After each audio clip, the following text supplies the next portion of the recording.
গতকাল জয়পুরের জঙ্গলে 52 থেকে 53টি হাতির একটি দল প্রবেশ করেছে। ওই হাতির দলটি রাতভর জয়পুর রেঞ্জের আঙ্গারিয়া, শালতোরা, মাধবপুর, যাদবনগর, খড়িকাশুলি, বালিগুমা এলাকায় আলুর এবং সবজির ব্যাপক ক্ষয়ক্ষতি করে। কৃষকরা জানাচ্ছেন, চড়া দামে আলু বীজ ও সার কিনে এবং মহাজনের কাছে ঋণ নিয়ে তারা চাষ করেছেন।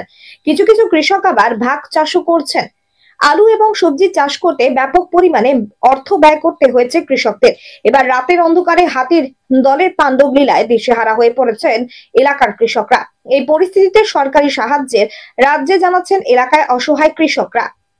জগন্নাথপুর গ্রাম পঞ্চায়েত উপপ্রধান রাজু দালাল জানান, তার গোটা গ্রাম পঞ্চায়েত এলাকায় কৃষি জমি ক্ষতি করেছে হাতির দলটি। হাতি নিয়ন্ত্রণে ব্যর্থ বন দপ্তর, তাই এই ক্ষতি। তবে প্রত্যেক ক্ষতিগ্রস্ত কৃষককে ক্ষতিপূরণ পাইয়ে দেওয়ার ব্যবস্থা করা হবে। বন দপ্তরের দাবি, রাতভর হাতির গতিবিধি নজর রেখেছে তারা। অত্যাধিক কুয়াশা এবং হাজার হাজার উৎসুক জনতার ভিড়ে হাতিরা দিকভ্রষ্ট হয়ে চাষের জমিতে চলে যায়, তাই এলাকার চাষের ক্ষতি হয়। তবে ক্ষতিগ্রস্ত কৃষকদের বন দপ্তরে নিয়ম অনুযায়ী ক্ষতিপূরণ দেওয়া হবে। সমস্যা বলতে ধরুন, কাল ভোর 3টার দিকে 30 থেকে 40টা হাতি আমাদের এই ক্ষেতে নেমে গিয়েছিল। এখানে 8 থেকে 10 বিঘা আমার জমি ছিল, আমার নিজস্ব জমি 8 থেকে 10 বিঘা সম্পূর্ণ শেষ করে দিয়েছে। এলাকায় কত বিঘা? এলাকায় আপনার ধরুন 1 থেকে 150 বিঘার উপর এই ক্ষেত্রে নষ্ট করেছে। 1 থেকে 150 বিঘা নষ্ট করেছে। না, শুধু আলু নয়, আলু ছিল, আপনার আদা ছিল, এদিকে আপনার বিভিন্ন রকম সবজি ছিল এখানে। তো সমস্তটাকেই নষ্ট করে দিয়েছে। কখন এসেছে? ভোর 3টার দিকে আসছিল।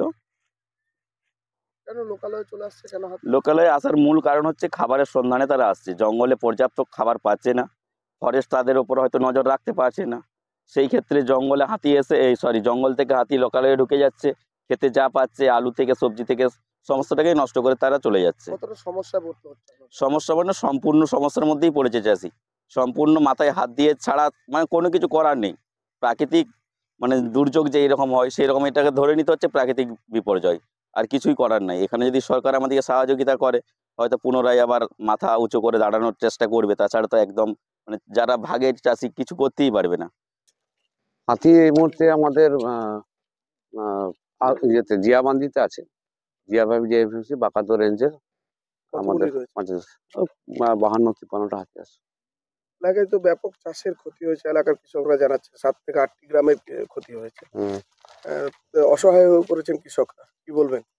অ্যাকচুয়ালি আমরা কালকে সকাল থেকে আমরা মাইকিং বিভিন্ন জায়গায় করেছি।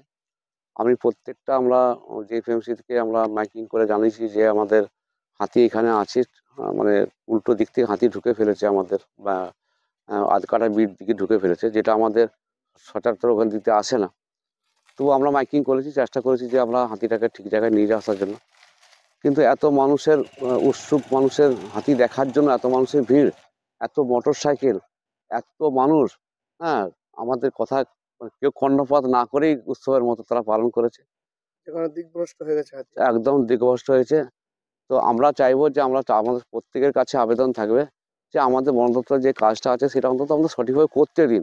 আমরা না করতে পারলে অ্যাকচুয়ালি আমরা খারাপও হচ্ছে, মানুষের ক্ষতিও হচ্ছে। হাতির গতিপথে কি বাধা সৃষ্টি হচ্ছে? অনেক বাধা সৃষ্টি হচ্ছে। একদিকে নিয়ে যাওয়ার চেষ্টা করছি, সেই জায়গাতে বাধা সৃষ্টি হচ্ছে।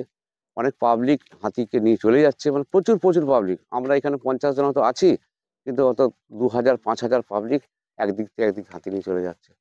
আমরা কিছু করতে পারছি না। যে সমস্ত কৃষকরা ক্ষতি হয়েছেন তাদের আমরা যতভাবে যে সরকারি অনুযায়ী আমরা যেটা ক্ষতিপূরণ দেওয়া হচ্ছে আমরা দেবো সেটা। এলাকায় আমাদের জগন্নাথপুর গ্রাম পঞ্চায়েতের ম্যাক্সিমাম এলাকায় ক্ষতিগ্রস্ত হয়েছে। টোটাল 50 থেকে 60টা হাতি ছিল। গতকাল সকাল 7টায় ঢুকেছে। টোটাল আমাদের গ্রাম পঞ্চায়েতটা পুরোটাই তছনছ করে দিয়েছে, পুরো কৃষি জমি। কৃষকরা প্রচুর সমস্যায় আছে। আমাদেরকে বিডিও সাহেবও বলেছিল যে আপনারা দেখবেন, গ্রামের মানুষকে সতর্ক করবেন। আমরা গ্রামের মানুষকে সতর্কও করেছি। যে সমস্ত কৃষি জমি নষ্ট হয়ে গেছে কৃষকদিকে বলেছি বন দপ্তরে যে নির্দিষ্ট ফর্ম ফিল আপ করে আবেদন করতে। মহাজনের কাছে তো ঋণ নিয়ে তারা চাষ করেছে। সে চাষ করেছে, ক্ষতিগ্রস্ত তো প্রচুর হয়েছে। এই বারবার লোকালয়ে কেন হাতি চলে আসছে? বন দপ্তরে কি গাফিলতি রয়েছে? নিশ্চয়ই কিছু গাফিলতি আছে, না হলে বারবার আসবে কেন? এখানে তো বন তো কমই আছে। এখানে তো এই টোটালি কৃষি প্রধান এলাকা, এখানে সব চাষযোগ্য জমি, জঙ্গলের সংখ্যা অনেকটাই কম।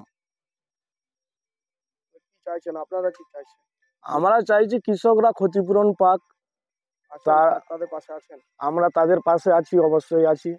আমরা দেখছি কৃষকরা ঠিকঠাক ভাবে ফর্ম ফিল আপ করছে কিনা, যারা করেনি তাদেরকে জানাচ্ছি যাতে ফর্ম ফিল আপ করে আধিকারিকদের কাছে জমা দেয় বন বিভাগে। এলাকায় কত জমি ক্ষতি হয়েছে আনুমানিক? আনুমানিক প্রায় 200 হেক্টর জমি নষ্ট হয়ে গেছে। আপনার নাম? আমি জগন্নাথপুর গ্রাম পঞ্চায়েতের উপপ্রধান, আমার নাম রাজু দালাল।